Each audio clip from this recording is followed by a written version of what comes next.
Étant à mi-chemin de notre vie, je me trouvais dans une forêt obscure, la route ayant été gauchie.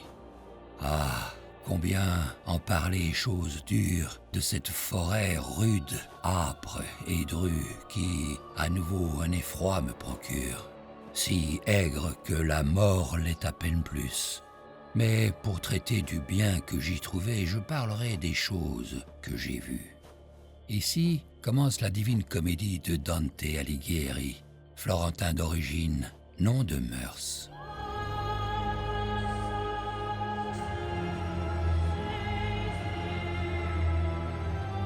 Sur la voie escarpée du bonheur, Dante s'est égaré. 3 fauves lui barrent la route, 3 passions qui déchaînent les cœurs, la luxure, l'orgueil et l'avarice. Au milieu de cette forêt frelatée, le Florentin exilé est guidé par une voix de raison, Virgile, éminent poète de la Rome antique. C'est sous son égide que Dante va mesurer toute la profondeur de ses cauchemars. Un antre ardent les attend, des mots macabres les mettent en garde.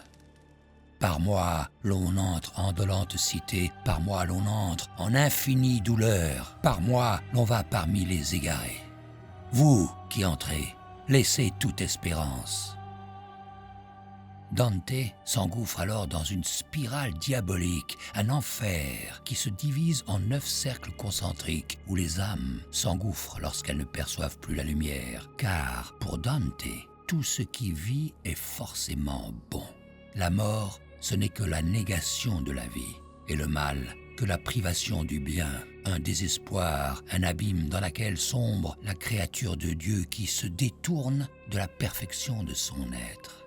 C'est ainsi que la révolte de Lucifer précipita ce dernier jusqu'au lieu le plus éloigné de Dieu, jusqu'aux abysses les plus renfermés de la terre.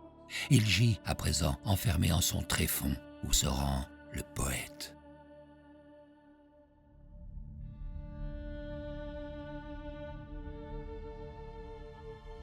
Afin d'entrer au cœur de l'antre de Satan, Dante doit d'abord traverser le fleuve Achéron, qui sépare le vestibule de l'enfer du premier cercle. Le nocher Charon interdit néanmoins l'accès aux âmes vives telles que Dante, du moins jusqu'à ce que Virgile ne le fasse taire.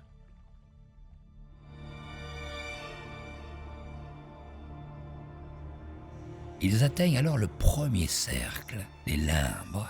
Là s'y retrouvent les âmes remarquables, antérieures au sacrifice du Christ, ainsi que les non-baptisés. Ils ne peuvent donc pas jouir de la vision de Dieu sans pour autant subir de châtiments et seront libérés lors du jugement dernier. Durant la traversée, Virgile, dont l'âme appartient à ce lieu, présente à Dante des philosophes de l'Antiquité tels qu'Homère, Socrate, Aristote, mais aussi des conquérants comme Jules César, armé aux yeux de faucon.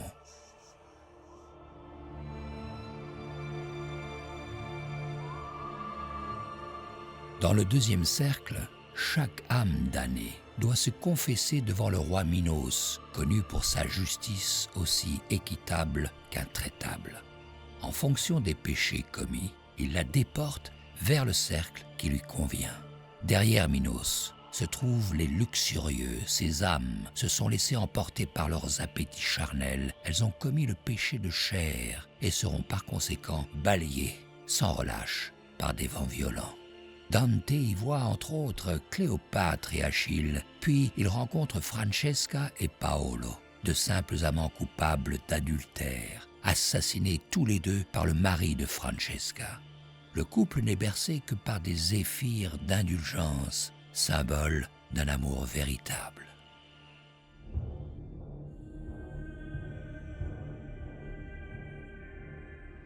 Cerbère tourmente le troisième cercle et harcèle les gloutons à coups de crocs et de griffes.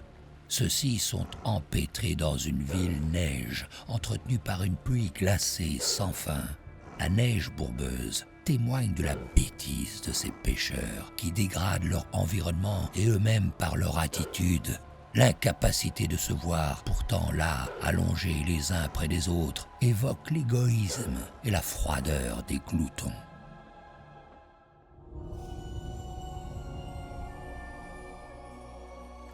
Le quatrième cercle dépeint une scène des plus symboliques. Supervisés par le dieu des ténèbres Pluton, les condamnés sont divisés en deux groupes. Les prodigues, d'un côté, qui ont dilapidé tous leurs biens futilement, et les avares de l'autre, qui ont préféré accumuler et économiser la moindre richesse sans jamais la partager.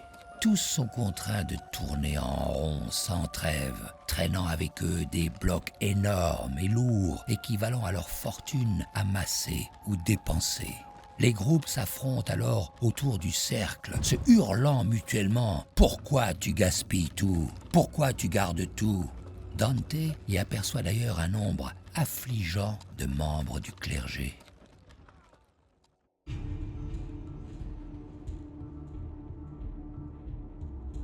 Ici, au sein du cinquième cercle, les maussades agonisent, submergés par les eaux boueuses du Styx, pendant que les coléreux s'y débattent pour l'éternité, sans la possibilité d'exprimer leur rage par des cris au risque de se noyer. Ils n'ont pas su être heureux sous un air doux et un soleil égayé, faisant payer le prix à leurs proches. Ils resteront donc tristes ou en colère dans ce noir bourbier. Transporté par le maudit Phlegyas, Dante repousse fâcheusement une âme qui lui implore pitié. Son nom, Filippo Argenti, un homme qu'il avait giflé aux yeux de tous. C'est également lui qui confisqua tous ses biens lorsque Dante fut indignement trompé par le pape Boniface VIII, puis banni de Florence, poussé à l'exil. Dante ne pleure donc pas le sort de Filippo lorsque celui-ci, attaqué par d'autres hargneux comme lui, déchire sa propre chair.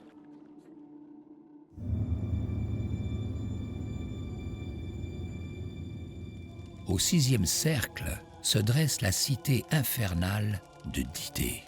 Dante est spectateur des châtiments infligés aux pécheurs conscients de leur faute et non causés par une perte de contrôle. Ceux qui font mourir l'âme avec le corps y sont enterrés dans un brasier sans fin. Avant de continuer sa route, Dante s'entretient avec quelques connaissances, dont Farinata degli Uberti, sauveur de Florence, puis un vieil homme voulant savoir si son fils Guido Cavalcanti était toujours en vie. Guido fut le meilleur ami de Dante avant qu'il ne l'expulse de Florence pour hérésie lorsqu'il était prieur. L'homme, discernant l'hésitation dont était pris Dante, se retourna dans sa tombe enflammée. Toutes les âmes condamnées ici sont des disciples d'Épicure. Par conséquent, tous sont des hérétiques aux yeux de l'Église.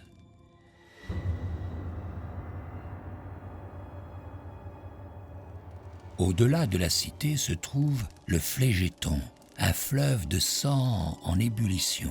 Il constitue le premier des 3 anneaux qui divisent le 7e cercle.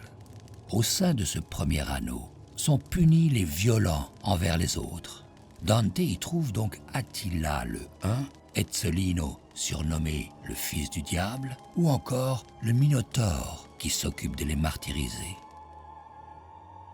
Sur l'autre rive du fleuve se trouve le second anneau. Une forêt s'y tient où le poète entend des supplices de toutes parts. Les violents contre eux-mêmes, transformés en arbustes secs, déchirés par les harpies, constituent la forêt des suicidés.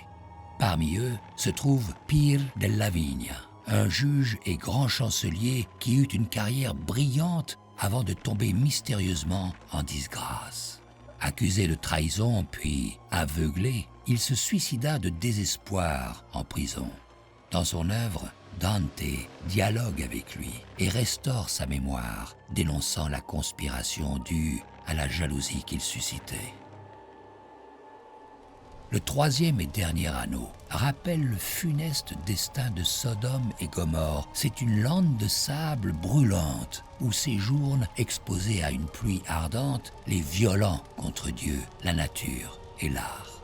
Dante y reconnaît encore de nombreux nobles de Florence. Parmi eux, Brunetto Latini, un homme de lettres qui lut comme instructeur. Dante rend un hommage à celui qu'il estime, à l'instar de Virgile, comme son maître et une figure réconfortante après la mort de son père.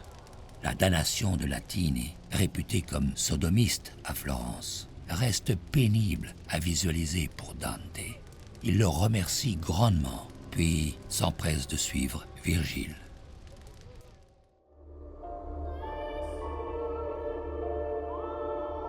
Pour rejoindre le 8e cercle, Dante et Virgile sont transportés sur le dos de Gérion, une énorme chimère. Ils descendent jusqu'au Malbolge, composé de fosses épouvantables, séparées de ponts qui ne manqueront pas de faire pleurer Dante, à nouveau plusieurs fois, tant ce théâtre des horreurs l'épouvante.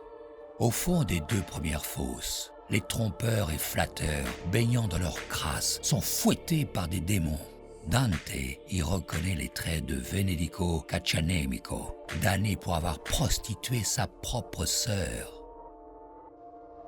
Dans la 3e fosse sont plongés les simoniaques, coupables d'avoir voulu commercer des choses spirituelles. Simon le mage, que Dante entrevoit, donna son nom à ce péché en voulant acheter auprès des apôtres les dons du Christ.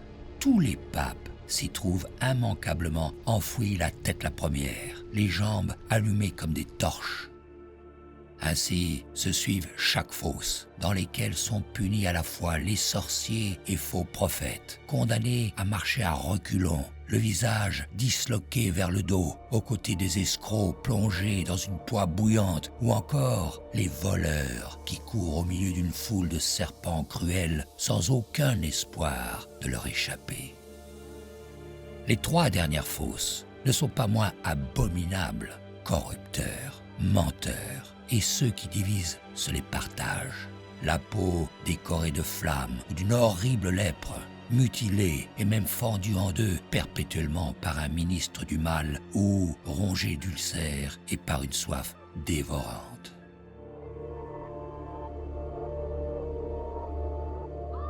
Au centre de Malbolge, un puits profond donne sur le dernier fleuve, le Cocyte, changé en lac de glace par les ailes de Lucifer. Plusieurs géants enfouis jusqu'à la taille y sont bloqués, dont le dieu Typhon, ou encore Ante, qui prend les 2 voyageurs dans sa main pour les déposer dans l'abîme.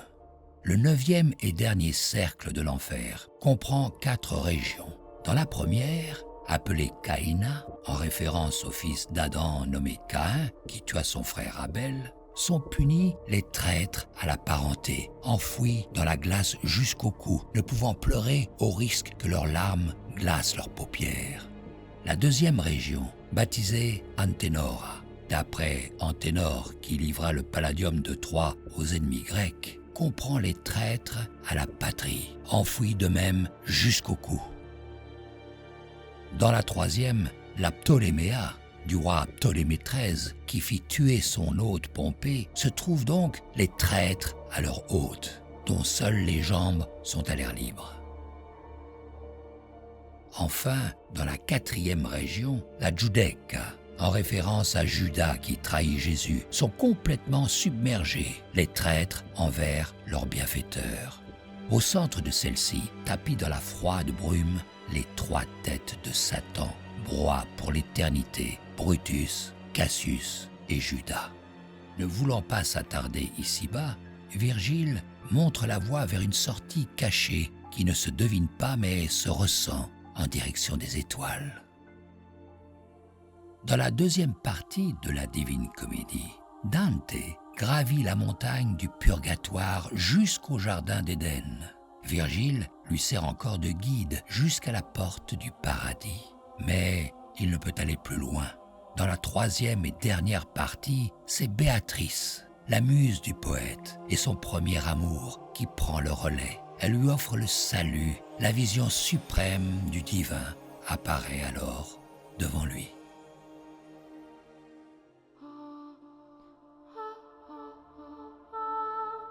Dante s'éteint à 56 ans, dans la nuit du 14 septembre 1321.